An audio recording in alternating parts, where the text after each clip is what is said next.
नमस्कार, बाखबर में आपका स्वागत है। मैं हूं राघवेंद्र सिंह।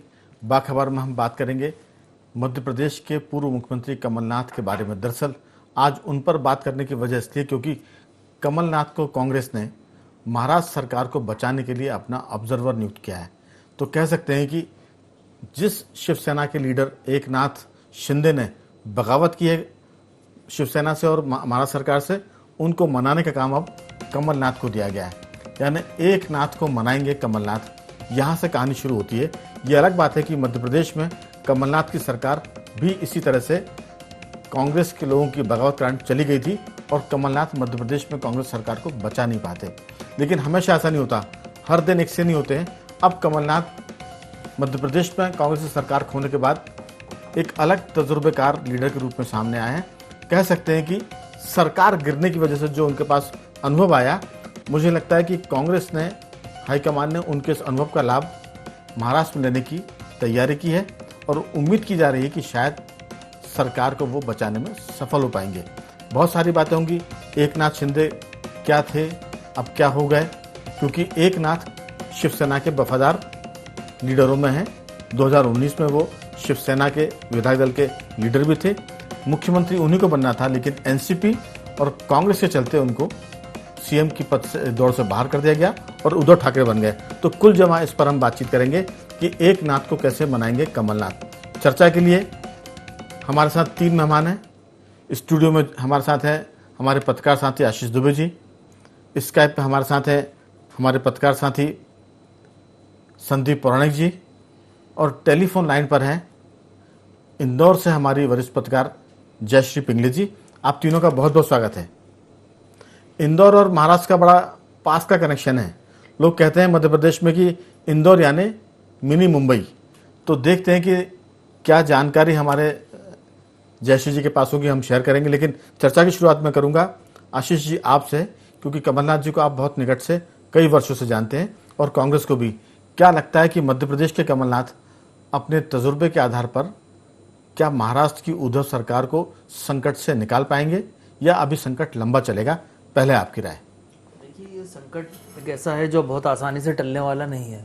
इसीलिए कांग्रेस ने भी अपने जो सबसे अनुभवी नेता है लगभग उन्हें मैदान में उतारा है। दूसरे शिवसेना और शरद पवार खुद पूरी ताकत लगा रहे हैं। तो चूंकि एक लंबा संकट है या गहरा संकट है, लंबा कहने की बजाय गहरा संकट है, इसलिए बड़े अनुभवी लोगों को इसमें उतारा गया है। ये कमलनाथ का भी फ्लोर मैनेजमेंट का एक अच्छा अनुभव है। जब वो पार्लियामेंट में थे तब भी इस तरह कई दिक्कतें आई उस वक्त की सरकारों में, जब वो अल्पमत में सरकार या अलायंस से चला करती थी। तो इस तरह के अनुभवों का फ़ायदा उठाया जा रहा है। दूसरा, कमलनाथ का महाराष्ट्र से इसलिए भी पिछले समय भी महाराष्ट्र में वो कुछ प्रचार और कुछ रैलियों में भेजे गए थे। तो कमलनाथ का इसलिए भी उपयोग वहाँ पे किया जा सकता है कांग्रेस द्वारा, क्योंकि जो बड़े घराने हैं जो राजनीति में काफ़ी प्रभावी भूमिका निभाते हैं मुंबई में, महाराष्ट्र में, उनसे कमलनाथ के बेहतर ताल्लुकात हैं, एक ट्यूनिंग है। तो इन सब चीज़ों की ज़रूरत आजकल राजनीति में कैसे पड़ती है बताने की ज़रूरत नहीं है।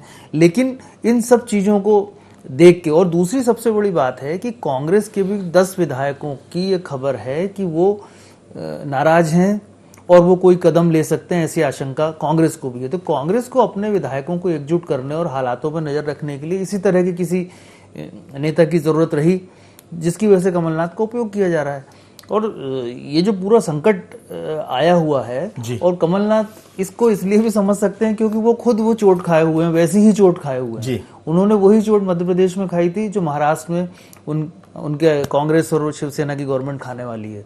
तो ये सारी चीज़ों को देखते हुए मुझे लगता है कमलनाथ का उपयोग किया जा रहा है। और कमलनाथ का संसदीय क्षेत्र भी महाराष्ट्र से जुड़ा हुआ है, उनके अपने वहाँ विधायकों से ताल्लुकात रहे ही होंगे। तो ये सारी चीज़ें हैं जो कांग्रेस की, और मुझे सबसे पहले लगता है कि कांग्रेस की पहली चिंता ये होगी कि एकनाथ शिंदे माने या ना माने या जो भी स्थितियां बने, लेकिन कांग्रेस का कोई विधायक ना टूटे। तो इन सब के लिए ये ताकत झोंकी गई है।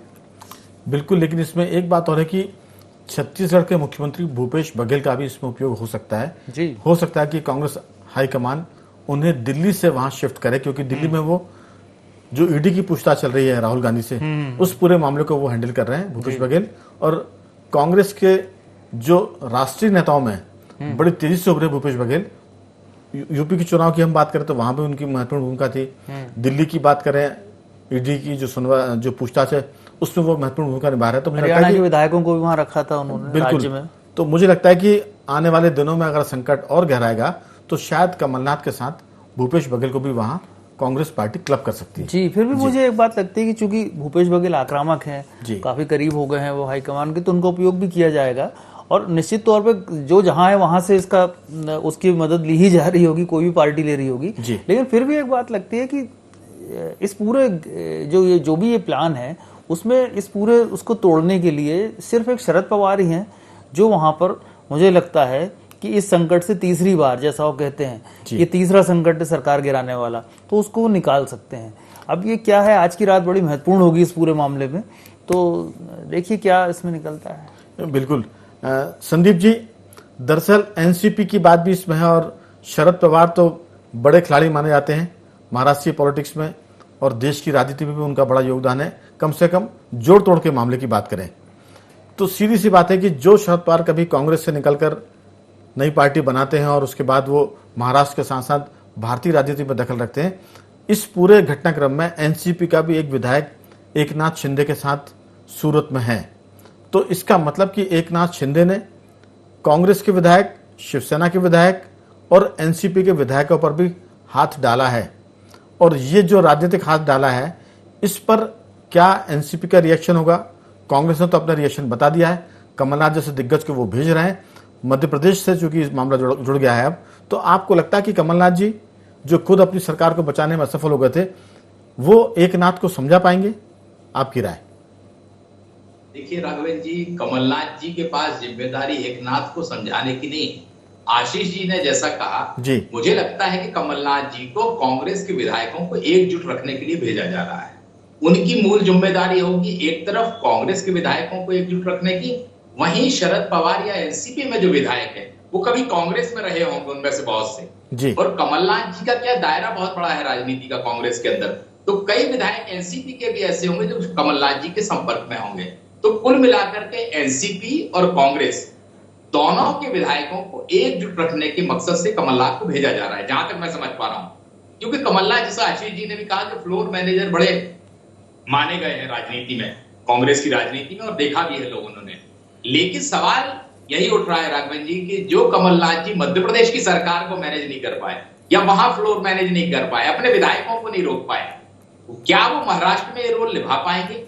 लेकिन कांग्रेस की मजबूरी भी है राघवेंद्र जी इस समय कि कमलनाथ जी जैसे कद का नेता उनके पास बचे कितने हैं कि जिनको वो उसमें उपयोग करें। और जहां तक आपने भूपेश बघेल की बात कही है, मुझे ऐसा लगता है राघवेंद्र जी कि आने वाले 1 या 2 दिन के अंदर जी भूपेश बघेल को भी वहां डिप्यूट किया जाएगा कि उनकी जो राजनीति करने का तरीका है वो एक तरफ आक्रामक भी है, दूसरी तरफ याराना वाला भी है।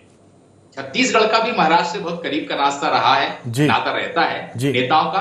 तो मुझे ऐसा लगता है कि आने वाले दिनों में कांग्रेस भूपेश बघेल के साथ हो सकता है और भी नेताओं का उपयोग करे, लेकिन ये समय बड़ा कठिन है, चाहे कांग्रेस हो, चाहे एनसीपी हो, चाहे शिवसेना हो। क्या एकनाथ अकेले ने तो प्लान ये किया नहीं होगा? एकनाथ के साथ पीछे, पर्दे के पीछे बहुत बड़े लोग होंगे और वो विधायक कहां ले जाए गए? गुजरात ले जाए गए।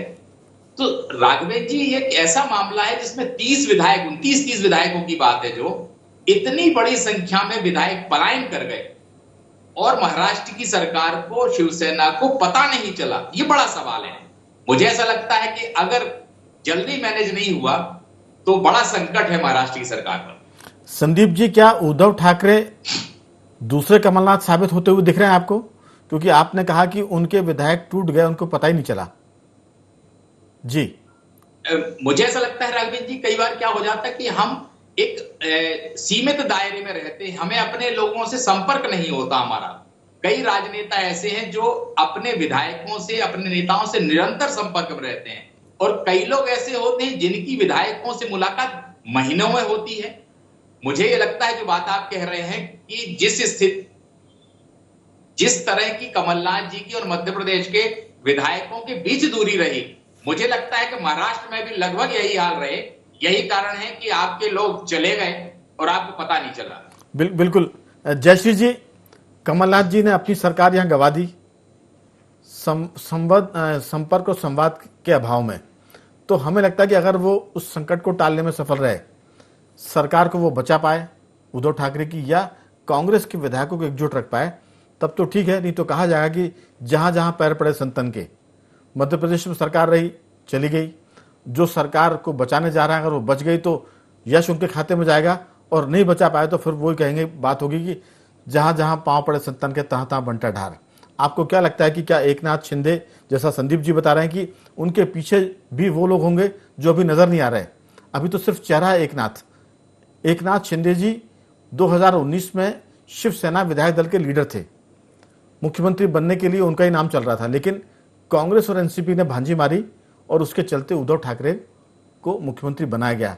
उसके बाद लगातार उनकी अनदेखी की जाती रही और आदित्य ठाकरे, जो उद्धव ठाकरे के चिरंजीव हैं, उनकी टीम को आगे बढ़ाया जाने लगा और वो हाशिए पर चले गए। उसके चलते हमें लगता है कि बीजेपी ने, अभी बात निकल कर आएगी, हम चूंकि नाम ले रहे हैं उनका सीधा अभी, कि हो सकता है कि भाजपा ने कमजोर कड़ी तलाशी एकनाथ शिंदे जी के रूप में, और एकनाथ शिंदे को पूरे विधायकों के साथ जो असंतुष्ट थे, उसमें 3 मंत्री भी हैं, सूरत ले गए हैं। क्या लगता है कि सूरत में पहुंचने के बाद उद्धव ठाकरे सरकार की क्या सूरत होगी, आपकी राय? से जो अहमियत रखती है वो ये है कि एक तो एकनाथ शिंदे और देवेंद्र फडणवीस बहुत ही क्लोज फ्रेंड है जी। क्योंकि जब शिवसेना और भाजपा ने एक साथ चुनाव लड़ा था, और बहुत मजबूत नेता है, मराठा नेता है, और एक अलग कॉम्बिनेशन था दोनों का। लेकिन चुनाव तो साथ में लड़े, लेकिन जब सरकार बनाने की बात आई तब अलग हो गए। मतलब बंटवारे के समय जब बात होती है तो वो विवाद हो गया। उसके बाद वो बहुत लंबे समय से नाखुश थे कि उनको कांग्रेस का अलायंस पसंद नहीं था, क्योंकि उनको लग रहा था कि ये पॉलिटिकल आइडेंटिटी का सवाल है शिवसेना की। उसके लिए बहुत उनके डिसएग्रीमेंट्स थे। उस डिसएग्रीमेंट्स के चलते ये हुआ कि उद्धव सरकार में उनको नगरीय प्रशासन तरह का जो एक विभाग होता है वो जरूर दिया गया, लेकिन उसमें भी उद्धव ठाकरे के करीबी रिश्तेदार है, उनका इंटरफेरेंस वहां पर रहा। इस वजह से वो बहुत ही असहज स्थितियों में थे। जैसे अपने यहाँ पर भी कुछ मंत्रियों को शिकायत थी कि कमलनाथ डायरेक्टली काम नहीं करने दे रहे हैं, ये जो सिलसिला था सिंधिया समर्थकों का, वही वहां पे भी वही कहानी वैसी ही है। दूसरी बात बहुत महत्वपूर्ण ये है कि अभी सबसे बड़ा निशाना जो है बीजेपी का वो ये है कि महाराष्ट्र में, पर्टिकुलरली मुंबई में बृहन्नगर महापालिका जो है उसके चुनाव है, और वो जो पालिका का जो चुनाव है वो 35,000 करोड़ रुपए के लगभग का वो बजट है। तो वो जो बजट है वो कई स्टेट्स पे बहुत भारी और बहुत ही इंपॉर्टेंट पावर पोजीशंस वाली इलेक्शन होती है वो, और उसमें लंबे समय से शिवसेना अपना दांव ठोकती रही है। तो सरकार, बीजेपी जो है वो इस असंतोष को उस चुनाव के पहले और इस चुनाव के मतलब उस चुनाव के मद्देनजर उसको इस्टेब्लिश करना चाहती है, उसको अपने लेवल पर पॉलिटिकली कुछ गेन करना चाहती है। ये उसका पूरा सीक्वेंस है और खेल है।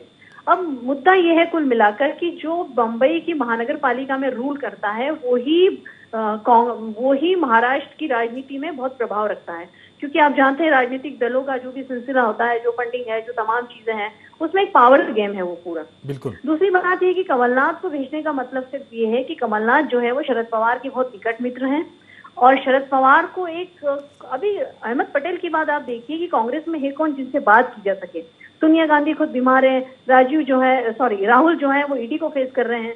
तो इन तमाम चीजों में अघोषित तौर पर अहमद पटेल का जो काम है, या एक वर्किंग अध्यक्ष का पद उन्होंने नहीं लिया है, लेकिन वो एक उस तरह की भूमिका में हमेशा आपको नजर आए हैं, चाहे कोई भी इश्यूज हो, कांग्रेस का इशू हो या 10 जनपद से रिलेटेड कोई इशू हो।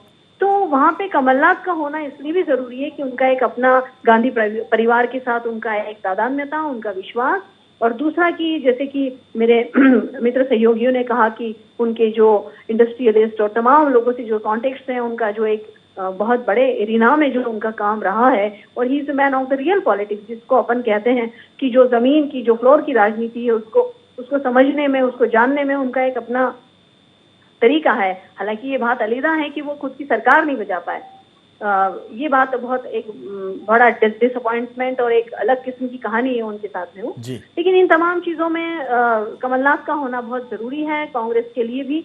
और दूसरी सबसे बड़ी बात है कि सरकार तो जो हालत है, जो सूरत में जिस तरह से अभी सारे लोग पहुंचाए गए हैं, तो उसमें तो कोई बहुत संभावना नहीं दिखती है कि शिवसेना कोई मजबूत स्थिति में है। लेकिन देखिए, अगर शरद पवार या कमलनाथ मिलकर कोई अपना कोई इसमें सॉल्यूशन निकालते हैं, या कोई एक बेहतर अलायंस की कोई बेहतर तस्वीर पेश करते हैं। जयश्री जी, अगर ये ऑपरेशन शुरू हुआ है, एकनाथ शिंदे 30 विधायकों को लेकर सूरत गए हैं, तो हर मुद्दे पर विचार कर लिया गया होगा कि इसमें कौन कौन दखल देंगे, कितने उद्योगपति इसमें जुड़ेंगे, उसमें कमलनाथ का भी संभावना जोड़ ली गई होगी। हमें लगता है कि ये जो मामला है अब बहुत आगे बढ़ गया है और कमलनाथ या किसी के लेवल के ऊपर का है, क्योंकि इसमें अब आगे पीछे बीजेपी का नाम बहुत साफ तौर पर लिया जाएगा, अमित शाह का नाम लिया जाएगा, और अगर अमित शाह इसके पीछे है तो ये खेल मुझे लगता है कि आशीष जी हल्का नहीं है। और जो बात शुरुआत में मैं कहना छूट गया था मुझसे कि जो शिंदे हैं, एकनाथ शिंदे, ये बाल ठाकरे के बहुत निकटतम सहयोगी रहे हैं और हिंदुत्व के एक तरह से वो मुद्दे पर शिवसेना में मजबूत माने जाते हैं।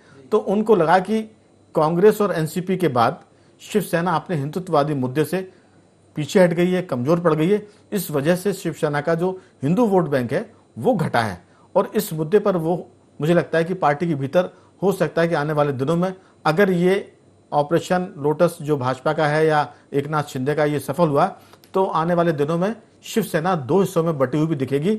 हो सकता है कि एक शिवसेना एकनाथ शिंदे की हो और दूसरी शिवसेना उद्धव ठाकरे की हो। हालांकि हम बहुत 2 कदम 4 कदम आगे की बात कर रहे हैं, लेकिन अगर ये बगावत कामयाब होती है और उद्धव सरकार को जाना पड़ता है तो फिर शिवसेना भी बटेगी 2 हिस्सों में, ऐसा लगता है। आपकी राय? बिल्कुल ऐसा होगा और बीजेपी ऐसा चाहेगी भी, क्योंकि बीजेपी के सामने महाराष्ट्र में एक बड़ा स्ट्रांग जो प्रतिद्वंदी है वो शिवसेना ही है जी। तो और उनका पुराना अलायंस भी चूंकि रहा है तो दोनों एक दूसरे की कमजोरियों को और मजबूतियों को जानते हैं।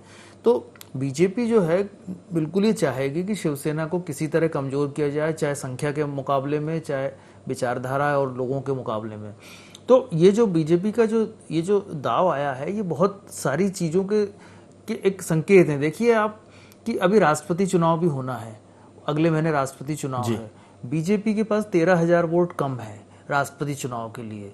तो अभी जो गणित बन रहा है, बीजेपी इसलिए कमजोर हुई है थोड़ी सी वोटों के मामले में क्योंकि शिवसेना और अकाली दल दोनों ने उसका साथ छोड़ दिया राष्ट्रीय राजनीति में।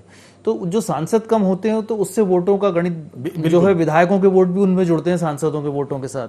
तो ये एक जो कांग्रेस बीजेपी ने जो एकदम जो ये दाव किया, जैसे किसी को ऐसा लग नहीं रहा था कि ऐसा अभी हो जाएगा, क्योंकि इतनी सारी गतिविधियां देश में चल रही हैं, बहुत सारे मुद्दे चल रहे हैं, मामले चल रहे हैं। इस बीच में कि नया जो खोला गया है ये पूरा मामला, तो उसको मैं इससे अलग होकर भी नहीं देखता।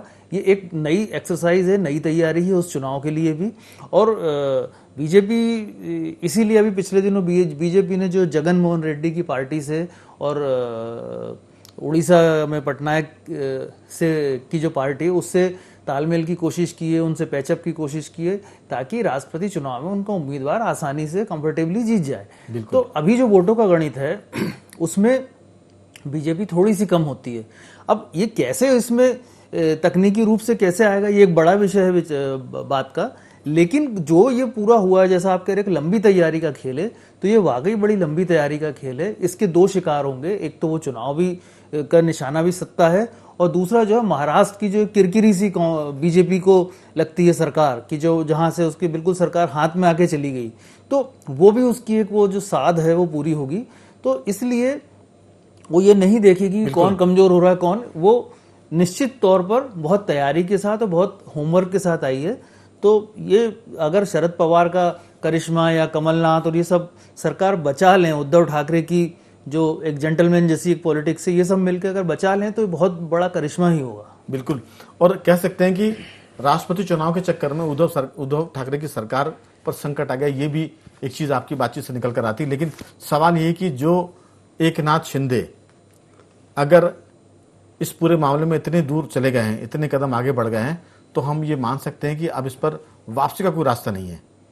क्योंकि जो चीजें एकनाथ शिंदे को छोटे लीडर नहीं है महाराष्ट्र में, अगर उन्होंने ये कदम उठाया है तो बहुत सोच समझकर उठाया होगा और इसमें किसी न किसी की बैकिंग होगी, कोई पीछे बहुत बड़ा पर्दे के पीछे बिल्कुल। तो आने वाले दिनों में जैसा बता रही है जयश्री जी ने भी कहा कि सीधी सी बात है कि वहाँ की नगर निगम है, महानगर पालिका है मुंबई की, उसका भी बड़ा रोल होता है क्योंकि 35,000 करोड़ का बजट, वो सत्ता की लड़ाई लंबे समय से चल रही है, शिवसेना हमेशा वहां काबिज रही है। बिल्कुल। तो संदीप जी, आपको लगता है कि एकनाथ शिंदे हिंदू जो वोट बैंक है शिवसेना का, उसके घटने की आशंकाओं को लेकर भी इन तमाम जो उनके साथ 15 करीबन शिवसेना के 15 एमएलए हैं उनको लेकर गया, उसमें 3 मंत्री भी हैं। तो क्या हिंदू वोट बैंक का घटना, संजय राउत जैसे नेताओं का बड़बोलापन, कई बार उद्धव ठाकरे का भी पीछे बैकफुट पर जाना हिंदुत्व को लेकर, ये सारी चीजें मुझे लगता है कि उद्धव सरकार पर संकट के बादलों को और घना कर रही है। जी देखिए, एकनाथ शिंदे के अगर हम ट्वीट देखते हैं तो बाला साहब ठाकरे की बात कर रहे हैं, उस शिवसेना की बात कर रहे हैं। तो जो बात आपने हिंदुत्व वाली कही है, बाला साहेब ठाकरे की पहचान भी हिंदुत्व के कारण रहे, मराठी मानुष के कारण रही। सवाल यह है कि जब किसी नेता को ये लगने लगता है कि एक तो उससे जो मुख्यमंत्री पद की दावेदारी थी उससे वो वंचित रहा, दूसरी तरफ जो उसकी पहचान है वो भी संकट में पड़ने वाली है, क्योंकि एनसीपी और कांग्रेस में रहते हुए शिवसेना हिंदुत्व की वो उस स्तर पर बात नहीं कर सकती जिस स्तर पर शिवसेना अकेले करती थी या बीजेपी के साथ मिलकर कर सकती थी। तो जो खेल का मैदान है एकनाथ शिंदे के लिए, वो मुझे ऐसा लगता है कि वर्तमान दौर में बीजेपी का मैदान उन्हें ज्यादा मुफीद लग रहा है, क्योंकि राष्ट्रवाद की बात कर लें, मंदिर की बात कर लें, तमाम चीजें कर लें हम, तो वो एक ऐसा माहौल बन गया है बीजेपी का कि जहां उनके लिए जुड़ना ज्यादा आसान है, और दूसरी तरफ जो उनकी विचारधारा है, जिस एजेंडे को लेकर वो चलते रहे हैं, वो उन पे कामयाब कर पाएंगे। और जहां तक आपने कहा, अब तो वो इतने आगे निकल चुके हैं राघवन जी कि वापसी की तो कोई संभावना नहीं करनी चाहिए। बिल्कुल, मेरे पास कोई समझौता आपका हो नहीं सकता। मेरे पास 23 एमएलए की लिस्ट है, उसमें मंत्री भी हैं। एक तो अब्दुल सत्तार राज्य मंत्री सिलोट से, औरंगाबाद के, जो शिंदे के साथ हैं। शंभू राजे देसाई हैं, राज्य मंत्री है सतारा पाटन से। प्रकाश अवतिकर हैं राधानगरी कोल्हापुर से। संजय राठौड़ हैं डिग्रास यवतमाल से। संजय रायमुलकर है मेहकर से। संजय गायकवाड़ है बुल्ढाना से। महेंद्र दलवी अलीबाग से। विश्वनाथ भोईर कल्याण ठाणे से। भरत गोगवाले महाड़ रायगढ़ से हैं। 10वें नंबर पर आते हैं संदीपन भुमरे, ये भी राज्य मंत्री है। प्रताप सरनाइक हैं ठाणे के। शाहजी पाटिल हैं। तानाजी सावंत है। शांताराम मोरे हैं और श्रीनिवास बनगा हैं। संजय श्रीशत है। अनिल बाबर हैं। बालाजी किनकर हैं। यामिनी जाधव, किशोर पाटिल, गुलाबराव पाटिल, रमेश बोरानारे भी हैं और उदय राजपूत।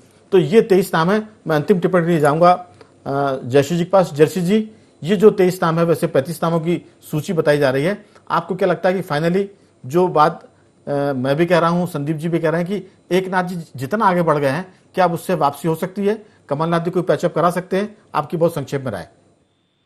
नहीं, इसकी बहुत कोई संभावना तो फिलहाल नहीं दिखती है कि ऐसा कुछ हो सकता है। और ये जो तमाम विधायक टूटे हुए हैं, आप देखिए, ये रायगढ़ और ये जो भी आपने नाम दिए हैं, ये कोकण वाला बेल्ट है। तो ये जो बेल्ट है पूरा, ये एक तरह से कई बार पॉलिटिकली और तमाम चीजों में एक निग्लेक्टेड माना जाता है। उस तरह से अहमियत नहीं दी गई है, उन लोगों को उतना सम्मान नहीं मिला है उस सरकार में।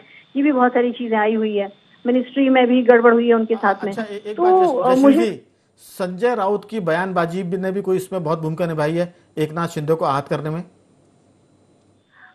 एक्चुअली एकनाथ शिंदे हिंदूवादी चेहरा है, जैसा आपने कहा, वो बिल्कुल सही है। और वो शिवसेना के बहुत ही जो ओरिजिनल ब्रांड है शिवसेना का, उसको वो हमेशा एस्टेब्लिश करते रहे हैं और उसी तरह की उनकी राजनीति का स्वरूप रहा है। और उनका जो नीचे का जो शिवसेना का नेटवर्क है, उस नेटवर्क पर भी उनकी बहुत जबरदस्त पकड़ है। बाला साहब के समय से वो तैयार हुए हैं, उनकी राजनीति को उन्होंने चमकाया है।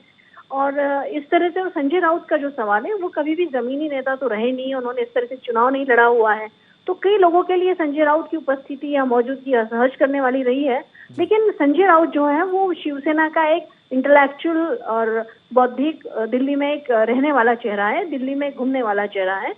इस तरह का वो कॉम्बिनेशन था। लेकिन जिस तरह से संजय राउत का एलिवेशन हुआ, एक उनको हाइट मिली, नजदीकियां मिली बाला साहब के बाद उद्धव की, तो कई लोगों के लिए ये बहुत असहज स्थितियां थी जो संजय राउत के साथ अपनी चीजों को उस तरह से वो कर सके, उनको स्वीकार कर सके, उनकी पावर को। जी, कुल मिलाकर कुछ संदीप जी आप कहना चाह रहे थे बीच में, आपको कुछ कहना है क्या? मिलाकर ये कह रहा था कि ये जो महाराष्ट्र की लड़ाई है जी, इसका असर आने वाले समय में और राज्यों में भी दिखेगा राघवन जी, मुझे लगता है। चलिए, तो कुल मिलाकर समय की कमी है, लेकिन तीनों मेहमानों ने बहुत सारगर्भित बात कही। कह सकते हैं कि गागर में सागर भर दिया, जो जयश्री जी ने कहा, जो संदीप जी आपने कहा और आशीष जी आपने कहा। कुल मिलाकर हम उम्मीद करते हैं कि मध्य प्रदेश के कमलनाथ महाराष्ट्र में कुछ करिश्मा करें और एक नाथ को मना लें या उद्धव ठाकरे सरकार को जाने से रोकें।